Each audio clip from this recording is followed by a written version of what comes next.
आज 9 जनवरी 2023 की मुरली है। बाबा कह रहे हैं, मीठे बच्चे, मरजीवा बने हो तो सब कुछ भूल जाओ। एक बाबा जो सुनाते हैं वही सुनो और बाबा को याद करो। तुम ही संग बैठूं, बस एक बाबा के संग में बैठे रहना है। बाबा भी संग में बैठे हैं। और आगे बाबा प्रश्न पूछ रहे हैं कि सद्गति दाता बाबा बच्चों को सद्गति के लिए कौन सी शिक्षा देते हैं? सद्गति देने वाले जो हमारे बाबा हैं वो कौन सी शिक्षा देते हैं जिससे हमारी सद्गति हो?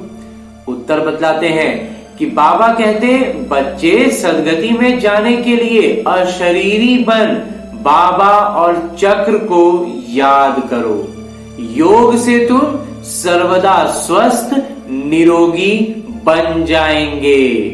फिर तुम्हें कोई भी कर्म कूटने नहीं पड़ेंगे। कोई भी कर्म करके उसको चुकता करना नहीं पड़ेगा। जब फाइनल स्टेज पर आने लगेंगे, जब उन्नति अच्छी हो जाएगी, पुरुषार्थ में काफी ऊपर उठ जाएंगे, तो फिर कर्म कर करके हर कर्म को चुकता नहीं करना पड़ेगा। जो बचा खुचा थोड़ा बहुत रहेगा वो चुकता हो जाएगा।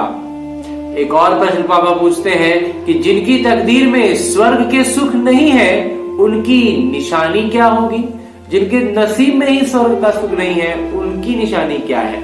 कि वह ज्ञान सुनने के लिए कहेंगे, हमारे पास फुर्सत ही नहीं है।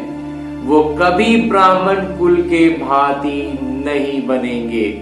उन्हें पता ही नहीं पड़ेगा कि भगवान भी किसी रूप में कभी आते हैं। वो मानेंगे ही नहीं कि भगवान आ भी सकते हैं और वो आए हैं।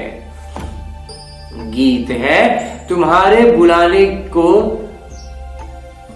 जी चाहता है, तुमको पुकारने को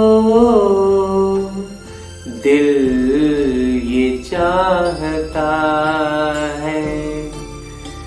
तुम साथ हमारे, तुम पास हमारे, फिर भी पुकारने को दिल ये चाहता है। ओम शांति। धारणा है कि तीव्र पुरुषार्थ के लिए याद कर सारणी जरूर रखनी है। रोज आईने में अपना मुंह देखना है। आप नजरें मिलानी है खुद से। जांच करना है कि हम मोस्ट बिलीव्ड बाबा को, हमारे परम प्रिय परमात्मा को कितना समय याद करते हैं। खुद से जब नजरें मिलाएंगे तो अपने ही नजरों में समझ में आ जाएगा कि नजरें झुक रही हैं या चमक रही हैं। और दूसरा है कि जो कुछ पढ़ा है वो भी भूल चुप रहना है।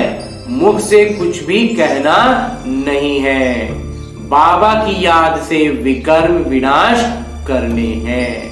मुंह से बोल बोल के नहीं, हम ऐसा किए थे ना, ऐसा हुआ था ना, इसलिए ऐसा नहीं हो पाया, वैसा नहीं बोल के कन्विंस नहीं करना है। अपने खुद से खुद की नजरें मिलानी है। बस सारा दूध का दूध और पानी का पानी खुद में ही हो जाएगा। दूसरों किसी को कुछ ना बताना है ना करना है। इसलिए बाबा कहते हैं कि चुप रहना है। वो ये चुप रहने का मतलब ये नहीं कि लौकिक काम के लिए कुछ बोलना है तो उसमें भी चुप हो जा रहे हैं कि हमें चुप रहना नहीं। आप बाबा की याद में कितना रहे उसको समझने के लिए अपनी नजरों से, खुद के आईना में देखेंगे तो अपनी ही नजरों से नजर मिला पा रहे हैं कि नहीं, नजरें नीची हो जा रही है या चमक बढ़ रही है कि हाँ मैं बाबा की याद में निरंतर था। तो ये चीज को लाना है। इसके लिए खुद को भी कन्विंस नहीं करना है, नहीं ऐसा नहीं हुआ था ना, ऐसा हो गया था, वैसा हो गया था, इनमें नहीं फंसना है। चुप रहना है, मुख से नहीं कहना। और आगे बाबा वरदान दे रहे हैं। वरदान देते हुए बाबा कहते हैं कि हर बात में मुख से व मन से बाबा बाबा कह मैंपन को समाप्त करने वाले सफलता मूर्त भव। मैंपन को समाप्त कर हर बात में बाबा, मुख से या मन से, जब भी कोई भावना है, कोई भी बात हुई, सब में बाबा।